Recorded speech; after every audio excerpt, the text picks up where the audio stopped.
आज आइए हम परमेश्वर की सृष्टि के प्रयोजन के पीछे के कारण उपदेश शीर्षक के साथ परमेश्वर के वचन का अध्ययन करने का कुछ समय लें। इस उपदेश के द्वारा आइए हम परमेश्वर की आशीष प्राप्त करें।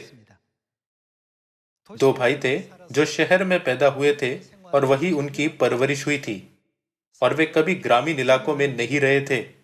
उन्हें यह भी पता नहीं था कि चावल का उत्पादन कैसे किया जाता है। एक दिन दोनों भाइयों ने एक दूसरे से कहा, हम शहर में पैदा हुए और पले बड़े, इसलिए हमें ग्रामीण इलाकों के बारे में कुछ भी पता नहीं है। ग्रामीण इलाके की यात्रा करना कैसा है?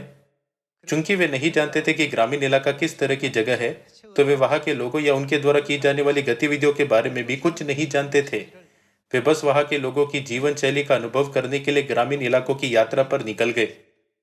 वहां पहुंचने के कुछ ही समय बाद उन्होंने लोगों को ऐसे काम करते देखा जो उनके लिए पूरी तरह अपरिचित थे। उन्होंने देखा कि कई लोग लगातार एक कुदाल के साथ मिट्टी खोद रहे हैं और एक विशाल खेत में जमीन की जुताई कर रहे हैं। चूंकि उन्होंने शहर में ऐसा कुछ भी नहीं देखा था, तो वे जो कुछ कर रहे थे उससे मोहित हो गए और वे उनसे अपनी आंखें नहीं हटा सकते थे। वे मिट्टी को उल्टा क्यों कर रहे हैं? दोनों भाइयों को पता नहीं था कि वे ऐसा क्यों कर रहे थे। फिर कुछ समय बाद उन्होंने उन्हें जमीन पर जिसे उन्होंने जोता था गेहूं के बीज फेंकते हुए देखा। क्यों वे उन गेहूं के बीजों को वहां फेंक रहे हैं? क्योंकि वे अजीब चीजों को देख रहे थे जिनका उन्होंने पहले कभी अनुभव नहीं किया था। तो एक भाई यह कहते हुए शहर में लौटा, मैं इस अजीब क्षेत्र में और नहीं रह सकता। छोटा भाई यह सोचते हुए ग्रामीण इलाके में रहा, यहाँ लोग जो कर रहे हैं यह बहुत अजीब है, लेकिन चूंकि मैं पहले से ही यहाँ हूं, तो यह देखने के लिए कि अंत में क्या होगा, मैं यहाँ रहूंगा। कुछ समय बीत जाने के बाद विशाल खेत में जहां लोगों ने मिट्टी जोती थी और उसे उल्टा दिया था, ताजी हरी पत्तियों का उगना शुरू हुआ। पूरे खेत में हरे पत्ते उग आए थे। छोटा भाई यह नजारा देखकर बहुत हैरान हुआ। यह वास्तव में एक रहस्यमय घटना है, यह कैसे संभव हो सकता है? उसने अपने बड़े भाई को एक पत्र भेजा जो शहर लौट गया था। उसने लिखा, मैं अभी यहाँ एक अद्भुत चमत्कार देख रहा हूँ। जिस उजाड़ मैदान को तुमने और मैंने यहाँ देखा था, वह अब ताजी घास से भर गया है। तुम्हें वापस आकर स्वयं इसे देखना होगा। यह वास्तव में अविश्वसनीय है। इसलिए उसका बड़ा भाई जो शहर लौट गया था ग्रामीण इलाके में वापस आया। उसने आश्चर्य किया, वह उजाड़ भूमि एक ऐसी जगह में कैसे बदल सकती है, मानो वहां पूरी तरह से एक हरा कालीन बिछाया गया हो। उसे बहुत आश्चर्य हुआ। दोनों भाइयों ने थोड़ा और समय वहां बिताया। फिर अचानक मैदान जो हरे रंग से ढका हुआ था, सुनहरा होने लगा। एक बार फिर वे अपनी आंखों के ठीक सामने हो रहे आकर्षण से मोहित हो गए। वे आश्चर्य से देखते रहे। यह अविश्वसनीय है। हरे पौधे अचानक सुनहरे कैसे हो सकते हैं? किसी ने उन्हें चित्रित नहीं किया। यह वास्तव में आश्चर्यजनक है। लेकिन कुछ समय बाद किसान अपने हंसुओं के साथ आए और उन्हें काटना शुरू किया। भले ही दो भाइयों की आंखों में ऐसा लग रहा था कि किसान उन्हें नष्ट कर रहे थे, लेकिन वास्तविकता में वे बस उन्हें काट रहे थे।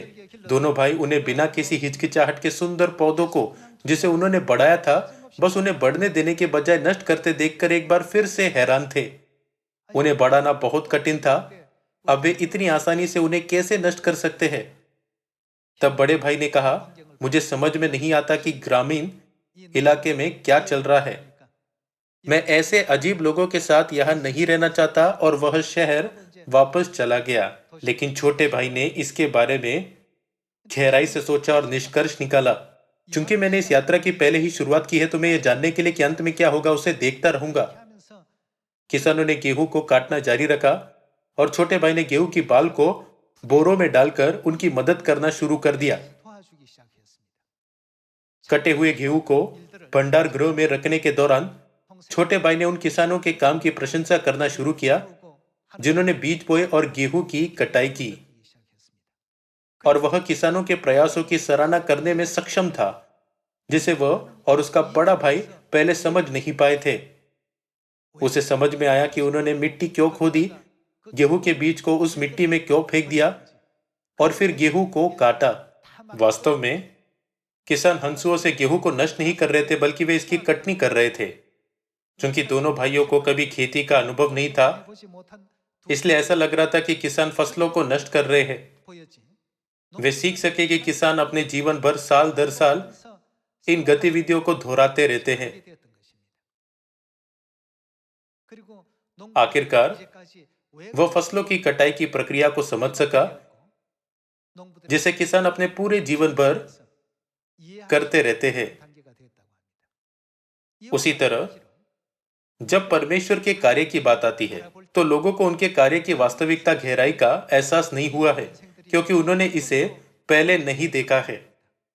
लेकिन परमेश्वर जो कुछ भी करते हैं, उसके पीछे निश्चित रूप से एक कारण है। किसानों का मिट्टी खोदने और फिर बीज बोने के पीछे एक कारण है।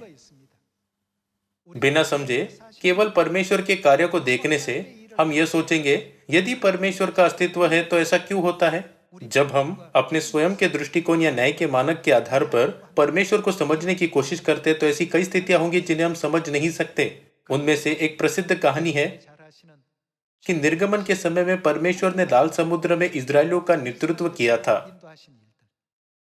भले ही इजरायलियों के आसपास एक बहुत बड़ी भूमि थी, लेकिन परमेश्वर ने लाल समुद्र तक उनका नेतृत्व किया और एक हताश स्थिति पैदा की। उन्होंने ऐसा क्यों किया? कई अच्छे मार्ग भी थे जो वे कनान जाने के मार्ग पर ले सकते थे। हालांकि परमेश्वर ने जंगल के माध्यम से उनका नेतृत्व करने का चुनाव किया। बहुत से अलग अलग क्षण थे जिसे इजरायली बस समझ नहीं सके। हालांकि उनकी यात्रा के अंतिम परिणाम को देखकर हम सभी क्या महसूस कर सकते हैं? आखिरकार एक समय आया जब छोटे भाई को किसानों के हर कार्य के पीछे का कारण महसूस हुआ। उसी तरह वह दिन निश्चित रूप से आएगा जब हम अपने जीवन के प्रत्येक क्षण में परमेश्वर ने जो किया है उसके कारण को समझेंगे, भले हम इसे अभी नहीं समझ सकते हैं। इसलिए हमें बचाए जाने के लिए अपना विश्वास कब तक रखना चाहिए? अंत तक। एक यात्रा पर जाने वालों में से बड़े भाई की तरह लोग हैं जो सोचते हैं यह अजीब है और आधे मार्ग में उसे छोड़ देते हैं। ऐसे लोग कभी भी परमेश्वर के प्रयोजन को नहीं समझेंगे। इसके विपरीत छोटा भाई किसानों के प्रत्येक कार्य का कारण समझने में सक्षम था, क्योंकि वह अंत तक बना रहा। परमेश्वर जो कुछ करते उसके पीछे क्या है? परमेश्वर के प्रत्येक कार्य का एक कारण है। परमेश्वर किसान है और हम दाखलता की डालियां हैं। क्या इस तरह बाइबल परमेश्वर और हमारे बीच के संबंधों का वर्णन नहीं करती? कोविड-19 के कारण दुनिया भर के लोगों को विभिन्न प्रतिबंधों का सामना करना पड़ता है, जिससे हम उन लोगों से आसानी से नहीं मिल सकते जिनसे हम मिलना चाहते हैं, या उन जगहों पर नहीं जा सकते जहां हम जाना चाहते हैं। हालांकि आत्मिक किसान परमेश्वर के इस प्रयोजन के पीछे अवश्य एक कारण है। क्या इसीलिए परमेश्वर ने नहीं कहा, जो लोग अंत तक पालन करते, जो अंत तक यरूशलेम में रहते हैं, उन्हें पवित्र कहा जाएगा? ऐसे कई मामले हैं जो इस समय लोगों को प्रभावित कर रहे हैं। कुछ लोग वित्तीय परेशानियों का सामना करते होंगे और कुछ लोग ज्ञान की कमी से कई नुकसान सह रहे होंगे। ऐसे लोग भी हैं जो अपने विश्वास की कमी के कारण कठिनाइयों से गुजर रहे हैं, और कुछ लोग ऐसे भी हैं जो अपने आसपास के लोगों के कारण किए जाने वाले संघर्षों से निर्मल हो रहे हैं। अपने विश्वास के जीवन को जीते हुए हमें अपने आसपास के लोगों द्वारा उत्पीड़न या अन्य अवांछनीय स्थितियों का सामना करना पड़ता है। हालांकि जैसा कि आज का शीर्षक बताता है, परमेश्वर के प्रयोजन में कारण होते हैं। हमारे परमेश्वर इस पृथ्वी का मनमाना प्रबंधन नहीं करते। परमेश्वर हमें कभी गलत मार्ग पर नहीं ले जाएंगे। इस समय के द्वारा हम सभी को दृढ़ता से विश्वास करना चाहिए कि परमेश्वर हमेशा हमें एक समृद्ध अंत में ले जाएंगे। जंगली बीज और गेहूं के दृष्टांत के द्वारा परमेश्वर ने समझाया कि जंगली बीज के गट्टों को बांधा जाएगा और गेहूं को इकट्ठा किया जाएगा। परमेश्वर गेहूं को कहां लाएंगे? अपने खलियान में। जंगली बीज और गेहूं के दृष्टांत के द्वारा हम उस मार्ग को समझ सकते हैं जिसमें परमेश्वर हमारा नेतृत्व कर रहे हैं। यानी हम महसूस कर सकते हैं कि परमेश्वर उत्सुकता से हमें स्वर्ग में ले जाना चाहते हैं। इस प्रक्रिया के द्वारा हम विभिन्न परिस्थितियों का सामना करेंगे जहां हम उन अनुभवों से गुजरेंगे जिन्हें हम समझ नहीं सकेंगे या नहीं चाहेंगे। हालांकि परमेश्वर के प्रयोजन के भीतर हर बात के पीछे कारण है। हमें इस पर विश्वास करना चाहिए। मेरा जीवन इतना कठिन क्यों है?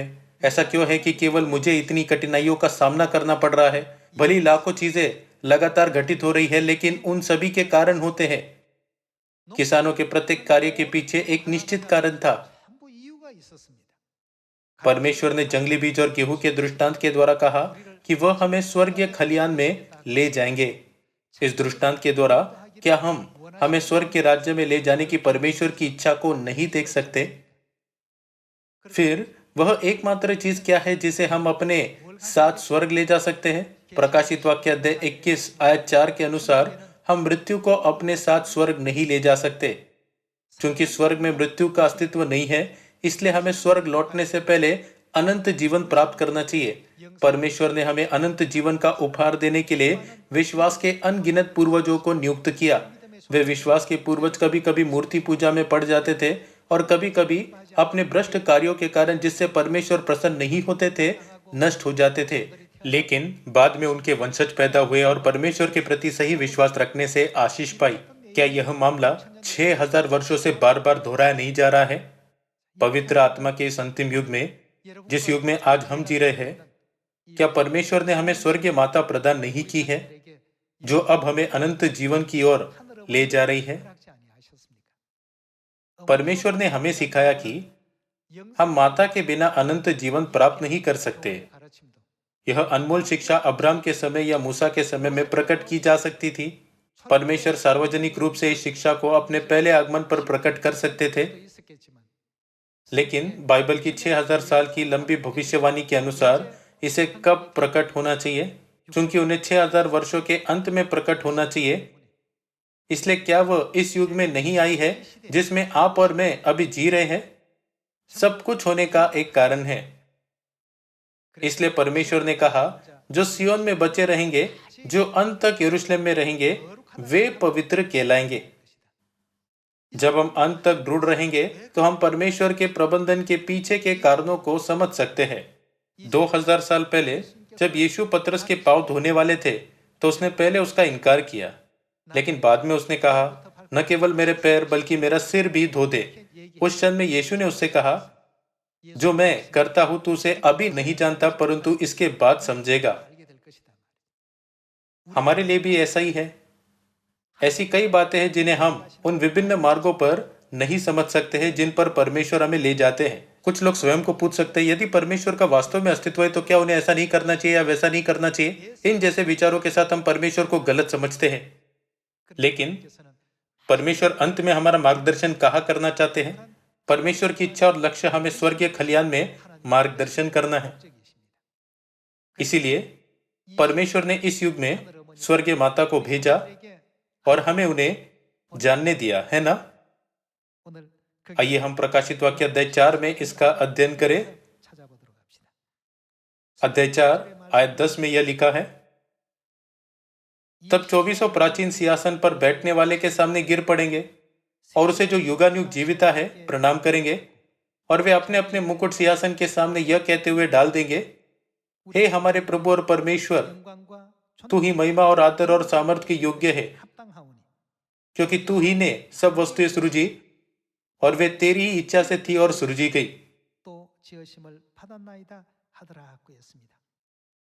जब भी मैं यह वचन पढ़ता हूं, यह बहुत अनुग्रहपूर्ण और रहस्यमय होता है। वे तेरी इच्छा से थी और सृजी गई। परमेश्वर की सृष्टि के प्रयोजन के पीछे हमेशा एक कारण है। परमेश्वर अपने प्रबंधन को मन में एक उद्देश्य के साथ करते हैं। वह कुछ निर्धारित कारणों से हमारे आसपास की स्थितियों का निर्माण करते हैं और हमारे लिए स्वर्ग जाने के लिए सबसे उपयुक्त परिस्थितियों को बनाते हैं। मैंने आपको इसके बारे में एक बार पहले बताया था। ऐसे लोग हैं जो उत्तरी सागर में हिल्सा मछली पकड़ते हैं और उन्हें जमीन पर लाते हैं। मुझे लगता है कि उनका परिवहन करने में काफी लंबा समय लगता है। अगर वे केवल हिल्सा मछली लाते हैं तो उनमें से ज्यादातर रास्ते में ही मर जाती है। बाजार से मछली बेचते समय मरी हुई मछलियां जीवित मछलियों की तुलना में कम मूल्यवान हैं।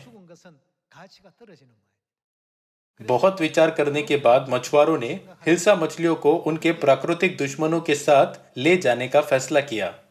कैटफिश और ग्रे मुलेट जैसी मछलियां हिल्सा मछलियों के प्राकृतिक दुश्मन हैं। जब ग्रे म्यूलेट को हिल्सा मछलियों के साथ रखा गया तो उनमें से 99% नहीं मरी। दूसरी ओर जब वे उनके प्राकृतिक दुश्मनों के बिना उन्हें लाए तो उनमें से अधिकांश जमीन पर पहुंचने से पहले ही मर गई। परमेश्वर भी अपनी संतानों को स्वर्गीय खलियान में ले जाने के लिए कई तरह की कठिनाइयां और मुश्किलें देते हैं। फिर आपको क्या लगता है कि हमें कठिनाइयां और मुश्किलें देने में परमेश्वर की इच्छा क्या है? हमें इस संदेश को ध्यान में रखना चाहिए जो परमेश्वर हमें कठिनाइयों के द्वारा भेज रहे हैं। इन कठिनाइयों पर जय पाने से आप स्वर्ग के राज्य में पहुंच जाएंगे। यदि परमेश्वर केवल हिल्सा मछली बनाते तो हमारे लिए ताजा समुद्री भोजन खाना मुश्किल हो जाता।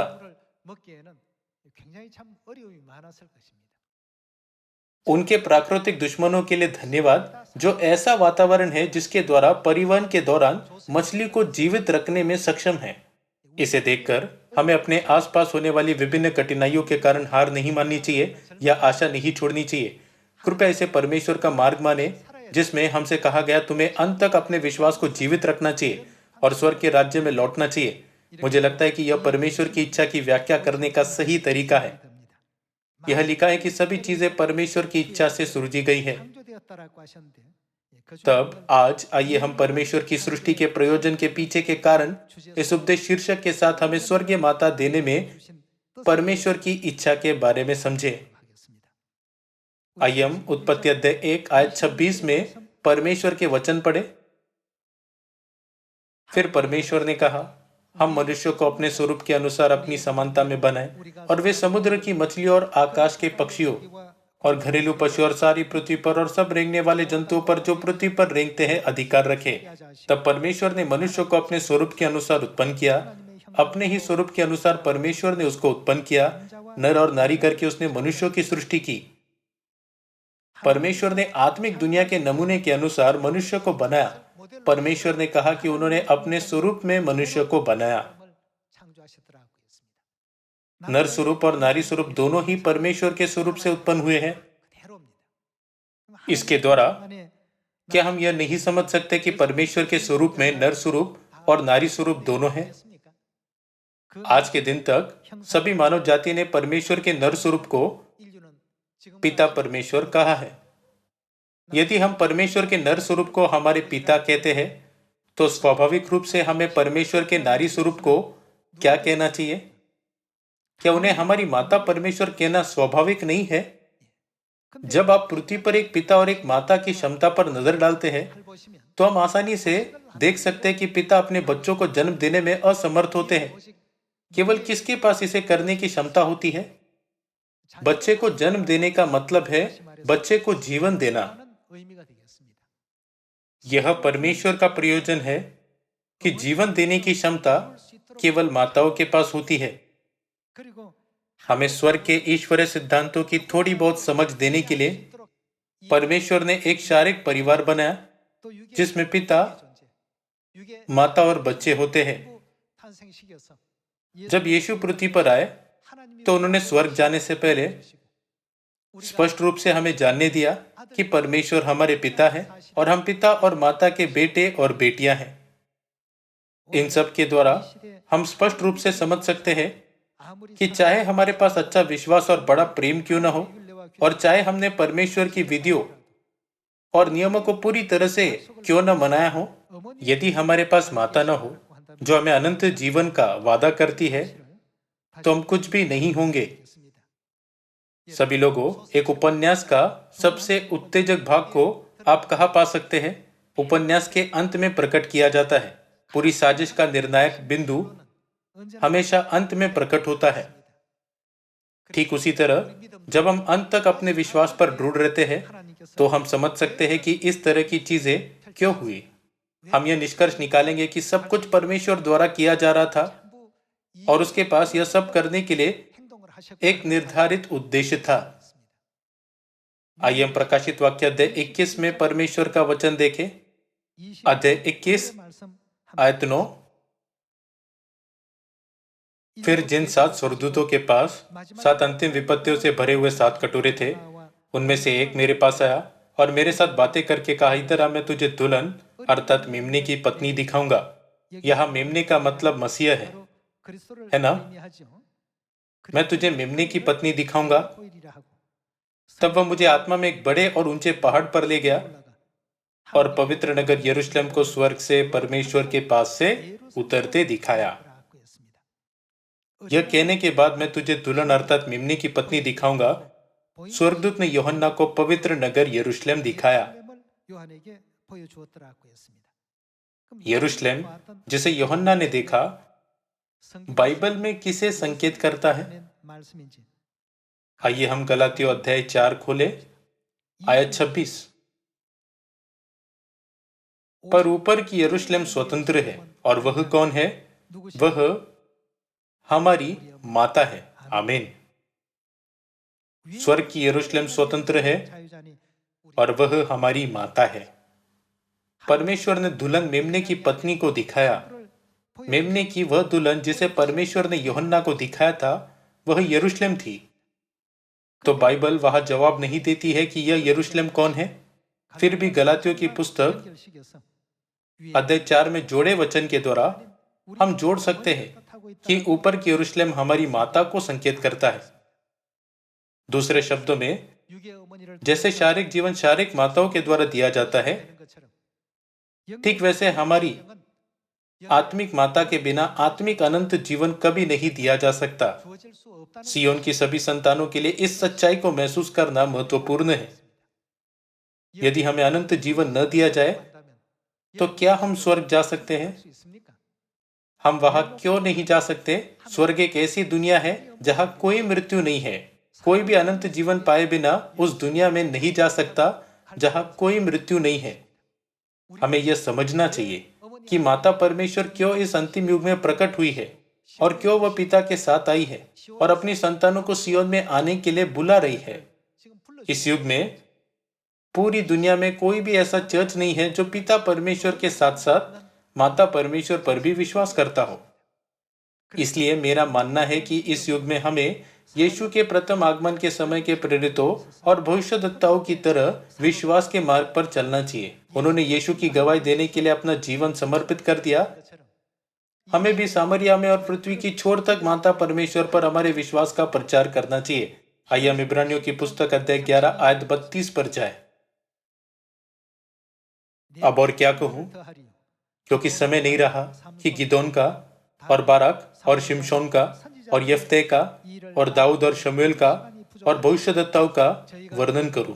इन्होंने विश्वासी के द्वारा राज्य जीते, धर्म के काम किए, प्रतिज्ञा की हुई वस्तुएं प्राप्त की, सियों के मुंह बंद किए, आग की ज्वाला को ठंडा किया, तलवार की धार से बच निकले, निर्बलता में बलवंत हुए, लड़ाई में वीर निकले, विदोषियों की फौजों को मार भगाया, स्त्रियों ने अपने मरे हुओं को फिर जीवित पाया, कितने तो मार खाते खाते मर गए और छुटकारा न चाहा, इसलिए कि उत्तम पुनरुत्थान के भागी हो। पिता के प्रति उनका विश्वास वास्तव में अद्भुत था।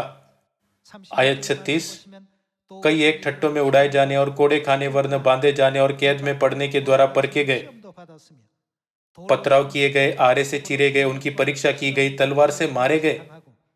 वे कंगाली में और क्लेश में और दुख भोगते हुए, भेड़ों और बकरियों की खाले ओढ़े हुए इधर उधर मारे मारे फिरे और जंगलों और पहाड़ों और गुफाओं में और पृथ्वी की दरारों में भटकते फिरे। संसार उनके योग्य न था। विश्वासी के द्वारा इन सब के विषय में अच्छी गवाही दी गई, तो भी उन्हें प्रतिज्ञा की हुई वस्तु न मिली, क्योंकि परमेश्वर ने हमारे लिए पहले से एक उत्तम बात ठहराई कि वे हमारे बिना सिद्धता को न पहुंचे। भले ही उनका विश्वास सच में प्रभावशाली था, लेकिन क्या उन्हें माता परमेश्वर को ग्रहण करने का मौका मिला? वे केवल एक प्रकाशन, एक दर्शन और दृष्टांत के द्वारा स्वर्गीय माता से मिलने में सक्षम थे। लेकिन हम उस युग में जी रहे हैं जब हम वास्तव में परमेश्वर अर्थात स्वर्गीय पिता के साथ साथ स्वर्गीय माता से मिल सकते हैं, जो शरीर में आए हैं। यह लिखा है, वे हमारे बिना सिद्धता को न पहुंचे। क्या हम प्रेरितों से बेहतर है? क्या हम उन प्रेरितों से बेहतर है जिन्होंने इतनी बड़ी कठिनाइयों और उत्पीड़न पर जय पाई और उसे सहन किया? हमारे बारे में उनसे बेहतर केवल यह तथ्य है कि हम माता से मिले हैं और हमें माता पर विश्वास है। यही एकमात्र चीज है जो हमें अलग करती है।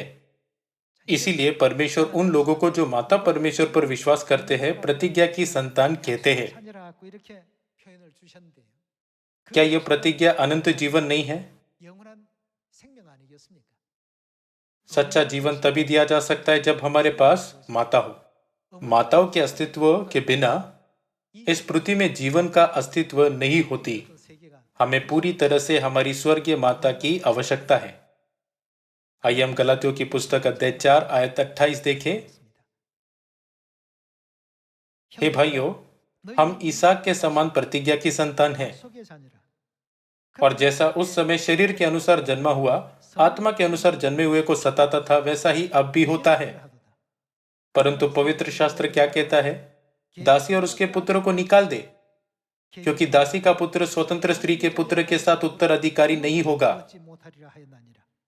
इसलिए हे भाइयों, हम दासी के नहीं परंतु स्वतंत्र स्त्री की संतान है। परमेश्वर हमें इश्माएल जो एक दासी की संतान था और इसहाक जो एक स्वतंत्र स्त्री की संतान था का मामला सिखाते हैं, ताकि इस दृष्टांत के द्वारा हम जान सके कि हम इसहाक के समान प्रतिज्ञा की संतान हैं। इसहाक पहलोटे पुत्र के अधिकार को प्राप्त करने के योग्य नहीं था। यह इसलिए है क्योंकि अब्राहम का पहलोटा पुत्र इश्माएल था। फिर भी परमेश्वर ने हमें जानने दिया कि इश्माएल अब्राहम के शरीर से पैदा होने वाला पहलोटा पुत्र नहीं हो सकता है, बल्कि जो सारा के द्वारा पैदा होता है वह अब्राहम के पहलोटे पुत्र के रूप में अधिकार पा सकता है। फिर आज अब्राहम की संतानों को प्रतिज्ञा की संतान बनने के लिए किसके द्वारा जन्म लेना चाहिए? बेशक हमें पिता पर पूर्ण विश्वास होना चाहिए, परंतु और किस पर विश्वास करना चाहिए? हमें सारा की संतान बनना चाहिए जो हमारी स्वर्गीय माता को दर्शाती है। एकमात्र शर्त स्वर्गीय माता की संतान बनना है। इसहाक को पहलोटे पुत्र के रूप में इसलिए नियुक्त नहीं किया गया था क्योंकि वह होशियार था या उसके पास कोई अन्य उत्कृष्ट विशेषताएं थी। क्या उसकी माता सारा के द्वारा जन्म लेना ही एकमात्र कारण नहीं था जिससे वह अब्राहम के परिवार का पहलोटा पुत्र और वारिस बन गया, जिसके कारण उसे अपने पिता की सारी संपत्ति प्राप्त करने का अधिकार मिला? आज आइए हम सियोन की सभी संतान स्वर्गीय पिता और स्वर्गीय माता पर अपने विश्वास को मजबूत करें। संसार में सभी चीजों को बनाते समय परमेश्वर ने उन्हें एक उद्देश्य के साथ बनाया। परमेश्वर के सभी प्रयोजनों के पीछे कारण है। कहानी में वर्णित दो भाइयों की तरह दुनिया यह नहीं समझती कि परमेश्वर क्या कर रहे हैं। लोग परमेश्वर के प्रयोजन को एक स्वाभाविक बात मानते हुए इसे हल्के से लेते हैं, लेकिन जब हम अपने आसपास होने वाली हर चीज पर करीब से नजर डालते हैं तो इसके पीछे एक निश्चित उद्देश्य और कारण होता है। इस वर्ष भी आइए हम स्वर्गीय माता के बारे में पूरी दुनिया को खुलकर गवाही दें और जी भरकर उनकी बड़ाई करें। आइए हम इससे आने वाली किसी भी कठिनाई या मुश्किलों से दूर न भागे। इसके बजाय हमें वह स्वर्गीय संतान बनना चाहिए जो सभी कठिनाइयों पर जय पाकर परमेश्वर से और भी अधिक आशीषें प्राप्त कर सकती है। आशा करते हुए कि आपको अधिक अनुग्रह प्राप्त हुआ है, मैं इस उपदेश को समाप्त करना चाहूंगा। आपका बहुत बहुत धन्यवाद।